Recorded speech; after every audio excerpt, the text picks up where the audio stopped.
Notation. Asymptotic notation होता क्या है?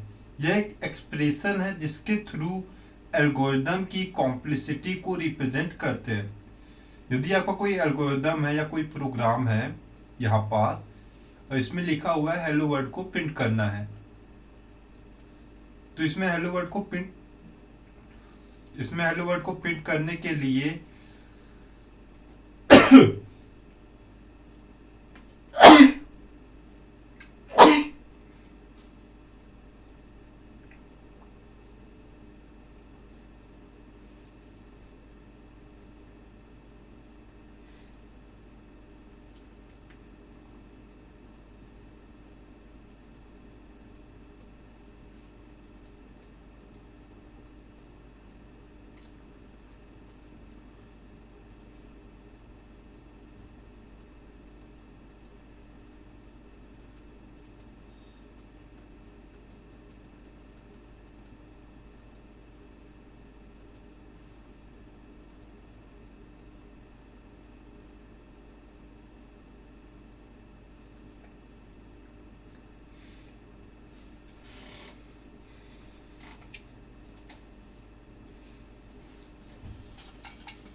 Asymptotic notation. एसिम्प्टोटिक नोटेशन होता क्या है? एसिम्प्टोटिक नोटेशन एक एक्सप्रेशन है जिसके द्वारा हम एल्गोरिदम की कॉम्प्लेक्सिटी को रिप्रेजेंट या प्रस्तुत करते हैं। जैसे हमारा मान लीजिए कोड है, ठीक है, यहाँ पास अपना कोई प्रोग्राम है जो हेलो वर्ल्ड को प्रिंट कर रहा है, ठीक है, हेलो वर्ल्ड को प्रिंट कर रहा है। तो इसको प्रिंट होने में जो कॉम्प्लेक्सिटी है, जो टाइम लग रहा है, जो स्पेस लग रहा है, इसको रिप्रेजेंट करना क्या कहलाता है? अपना एसिम्प्टोटिक नोटेशन।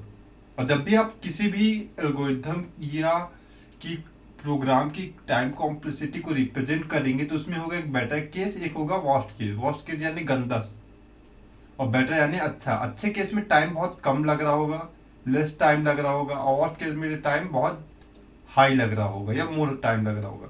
तो सबसे अच्छा टाइम क्या है, सबसे कम टाइम क्या है? 1 है। और उससे ज्यादा टाइम क्या लग सकता है? log n। log n से ज्यादा टाइम क्या लगेगा? n। और n से भी ज्यादा टाइम क्या लग सकता है? n log n। और n log n से ही सबसे ज्यादा टाइम क्या लगता है? n स्क्वायर में। और n स्क्वायर से ज्यादा टाइम लगता है n क्यूब में। इसी तरीके से बढ़ते जाता है। तो अब बात करते हैं एल्गोरिदम की कॉम्प्लेक्सिटी क्या होती है। एल्गोरिथम की कॉम्प्लेक्सिटी क्या होती है?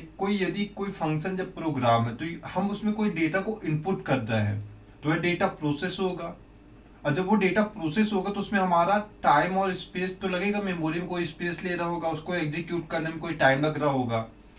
तो इसी को ही क्या कहते हैं? एल्गोरिथम की कॉम्प्लेक्सिटी। यानी किसी एल्गोरिथम में दिए हुए इनपुट डेटा को प्रोसेस होने में जो टाइम और स्पेस ले रहा है, इसी को रिप्रेजेंट करना कॉम्प्लेक्सिटी कहलाता है। तो कॉम्प्लेक्सिटी कितने टाइप्स की होती है? कॉम्प्लेक्सिटी होता है 2 टाइप्स का। पहला होता है टाइम कॉम्प्लेक्सिटी और दूसरा होता है स्पेस कॉम्प्लेक्सिटी। अब बात करते हैं टाइम कॉम्प्लेक्सिटी क्या होता है। टाइम कॉम्प्लेक्सिटी में यदि आप कोई फंक्शन को रन कर रहे हैं तो उसमें लगने वाले टाइम को टाइम कॉम्प्लेक्सिटी कहते हैं।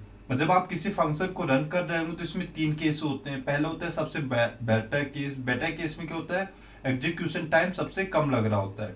दूसरा होता है एवरेज केस। एवरेज केस में एग्जीक्यूशन टाइम नॉर्मल लग रहा है जो उसमें लगना चाहिए। एक होता है वर्स्ट केस। वर्स्ट केस में एग्जीक्यूशन टाइम बहुत ज्यादा लग रहा होता है, ठीक है। तो वर्स्ट केस ये रहा, इसका एक डायग्राम रहा जहां gn fn से ज्यादा गेन कर रहा है। बेस्ट केस में अपना मेन फंक्शन ज्यादा गेन करेगा, और एवरेज केस में नॉर्मल। तो ये नॉर्मल सा डायग्राम था, इसको हम आगे और अच्छे से डीपली समझेंगे। तो अब जानते हैं स्पेस कॉम्प्लेक्सिटी होता क्या है। स्पेस कॉम्प्लेक्सिटी होता क्या है? स्पेस कॉम्प्लेक्सिटी में यदि किसी फंक्शन को या किसी प्रोग्राम को एग्जीक्यूट कर रहे हैं तो उसके थ्रू मेमोरी में ली जाने वाली मात्रा या आपकी मेमोरी में कितना स्पेस ले रहा है उस प्रोग्राम को एग्जीक्यूट होने में, यह डिस्क्राइब करना स्पेस कॉम्प्लेक्सिटी कहलाता है। स्पेस कॉम्प्लेक्सिटी में जो मेमोरी यूज करता है वो ऑक्सिलरी मेमोरी होता है जिसके थ्रू हम इनपुट का यूज करते हैं। हमेशा टाइम की कॉम्प्लेक्सिटी स्पेस कॉम्प्लेक्सिटी को ऑर्डर ऑफ ओमेगा नोटेशन के थ्रू डिनोट करते हैं। नोटेशन क्या होता है ये आगे हम बात करेंगे। अब बात करते हैं, नॉर्मल हो गया कि टाइम कॉम्प्लेक्सिटी क्या होता है। टाइम कॉम्प्लेक्सिटी दो टाइप्स के होते हैं, space complexity and time complexity. अब बात करते हैं नोटेशन। नोटेशन क्या है? नोटेशन की बात करें तो पहला होता है big O notation, big theta notation, big omega notation, और इसी तरह little omega, little theta and little O notation होते हैं। तो हम इसमें से सिर्फ तीन चीज को ही देखने वाले हैं, big O, big theta and big omega, और बाकी नोटेशन को लास्ट वीडियो में देखेंगे या नेक्स्ट वीडियो में कवर कर लेगी। तो बात करते हैं different between big O, big omega and big theta. तो डिफरेंट के थ्रू समझना इसे काफी ज्यादा इजी है, इसलिए हम इसे डिफरेंट के थ्रू समझेंगे। तो देखिए बिग ओ नोटेशन क्या होता है। बिग ओ नोटेशन एक कॉमन नोटेशन है जिसका थ्रू सबसे ज्यादा होता है, जहां वर्स्ट केस सिनेरियो को डिस्क्राइब किया जाता है। ठीक है। बिग ओमेगा नोटेशन क्या होता है? Big omega notation best case scenario को रिप्रेजेंट करता है, डिस्क्राइब करता है। ठीक है। और जो थीटा नोटेशन होता है यह अपर बाउंड और लोअर बाउंड यानी बेस्ट केस और वर्स्ट केस सिनेरियो दोनों को ही रिप्रेजेंट करता है। आप इसे इस तरीके से भी बोल सकते हैं। अब जैसे सैम्बल के थ्रू समझे तो ये लेस देन इक्वल टू का उपयोग करता है। ये लेस देन इक्वल टू होता है, सबसे कम टाइम ले रहा होता है। ये सबसे ज्यादा टाइम ले रहा होता है बिग ओमेगा, और बिग थीटा है ये इक्वल टू यानी नॉर्मल टाइम ले रहा होता है। हम बिग ओ में हमेशा क्या करते हैं? अपर बाउंड का उपयोग करते हैं, और बिग ओमेगा में लोअर बाउंड का, और बिग थीटा में नॉर्मली बिग थीटा बाउंड का उपयोग करते हैं।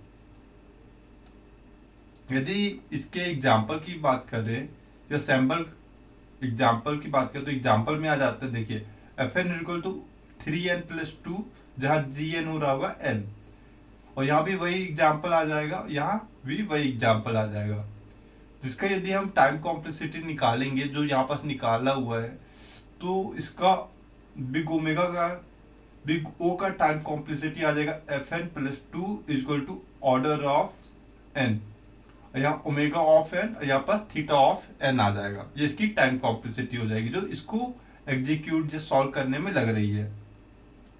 तो अब इसको डायग्राम के थ्रू समझे तो देखिए जो बिग ओ नोटेशन होता है यहाँ जी एन एफ एन से ज्यादा गेन कर रहा होता है, ज्यादा बढ़ रहा होता है, लेकिन बिग ओमेगा में एफ एन जी एन से ज्यादा बढ़ चुका होता है। और बिग थीटा में जो सी एन होता है, यहाँ जी एन की जगह मैंने सी एन ले लिया, तो यहाँ सी एन या जी एन 1 होता है, जी एन 2 होता है। तो जी एन 1 जी एन 2 से ज्यादा गेन कर रहा होता है, और एफ एन उनके बीच में गेन कर रहा होता है, उनके बीच चल रहा होता है। ये इसका डायग्राम हो गया।